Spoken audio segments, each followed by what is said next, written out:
नमस्ते दोस्तों, आज के वीडियो में जो हम लेके आए हैं वो एक नया टॉपिक है। उसके बारे में इस वीडियो के माध्यम से हम लोग जानेंगे, तो हम लोग चर्चा करेंगे। वो टॉपिक है आनुवंशिक, जिसके बारे में हम लोग ऑलरेडी पहले से जान रहे हैं कि आनुवंशिक क्या है, नहीं है। और इसी के साथ एक और नई चीज जो जुड़ जाएगा वह है विकार, आनुवंशिक विकार। उसके बारे में हम लोग बारीकी से चर्चा करेंगे। जैसा कि हम लोग जानते हैं कि आनुवंशिक जो है वो क्या चीज है, तो इससे पहले के वीडियो में हम लोग जान चुके हैं कि आनुवंशिक क्या चीज है। आनुवंशिक एक प्रकार का वो लक्षण है जो एक पीढ़ी से दूसरी पीढ़ी में वो ट्रांसफर होते रहता है।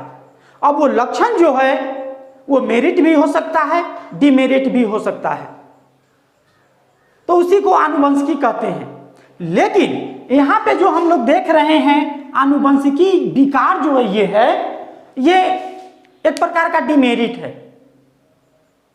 जिसके बारे में हम लोग बारीकी से जानेंगे। तो आनुवंशिकी विकार की यदि बात किया जाए तो यह एक प्रकार का रोग है। यह एक प्रकार का रोग है जो एक पीढ़ी से दूसरी पीढ़ी में कंटिन्यू ट्रांसफर होते रहता है, चलते रहता है।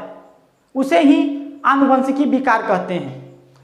अब बात आता है कि ये विकार जो है इसके बारे में हम लोगों को जानकारी कब हुआ, नहीं हुआ। तो ये आनुवंशिकी विकार के बारे में हम लोगों को, या हम लोगों से जो पहले जो पूर्वज जो थे उन लोगों को प्राचीन काल से ही जानकारी था। आनुवंशिक विकार के बारे में प्राचीन काल से ही उनको जानकारी प्राप्त था। लेकिन ये आनुवंशिकी जो विकार है उसके समीक्षा करने का, उसे जांचने का, परखने का उनको कोई तरीका मालूम नहीं था। अब क्यों नहीं था, इसका कारण हम लोग जानते हैं।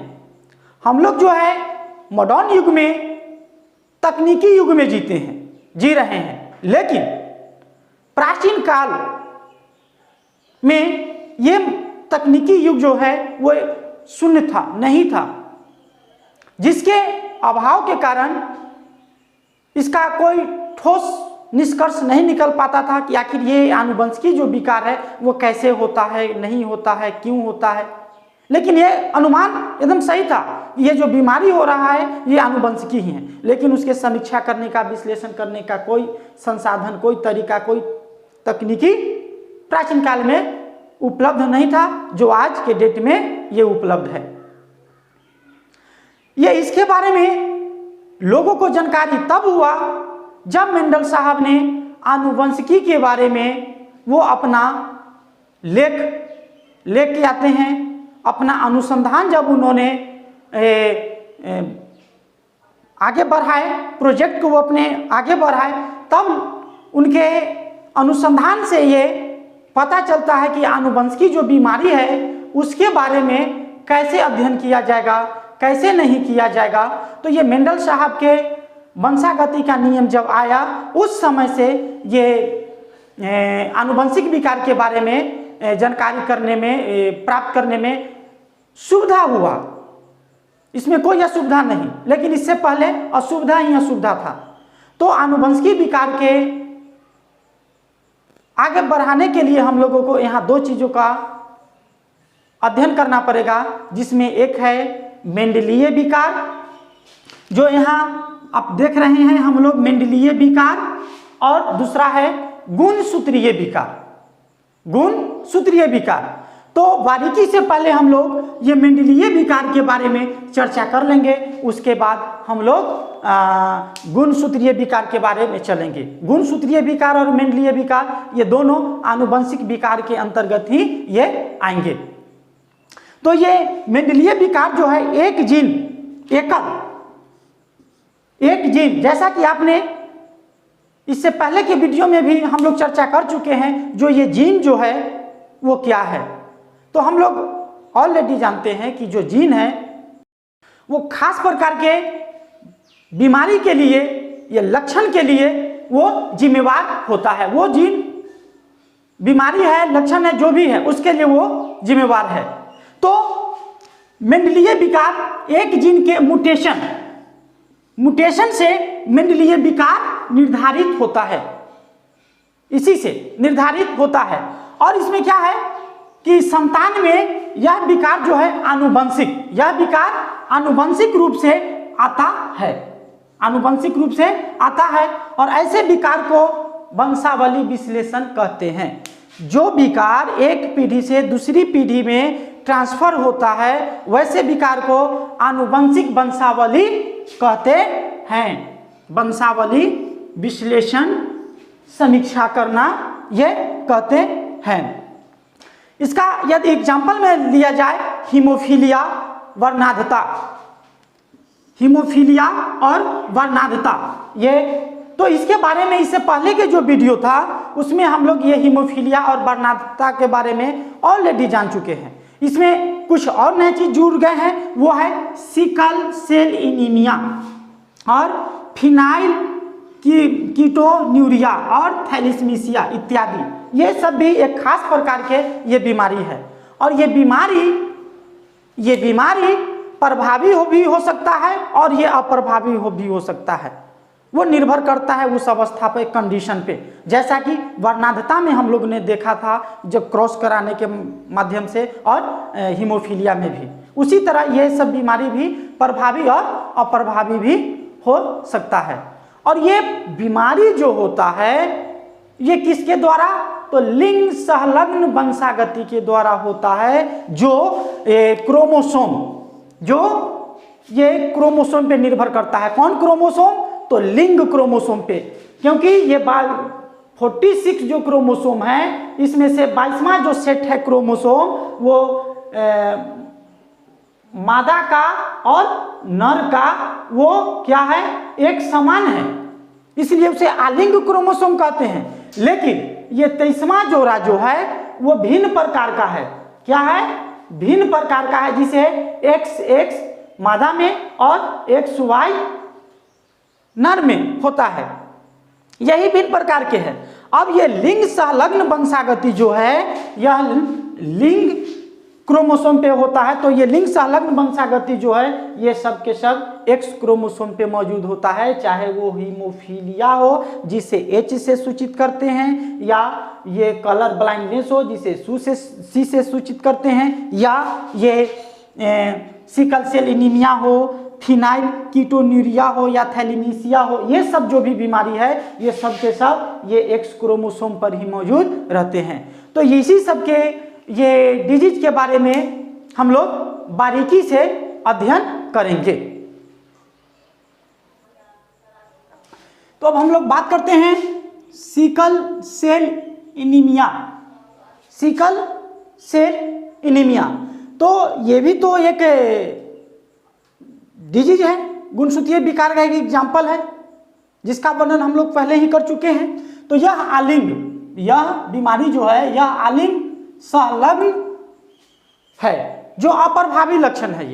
यह क्या है, अप्रभावी लक्षण है। यह अपना उतना प्रभाव नहीं दिखाता है। इसमें मनुष्य के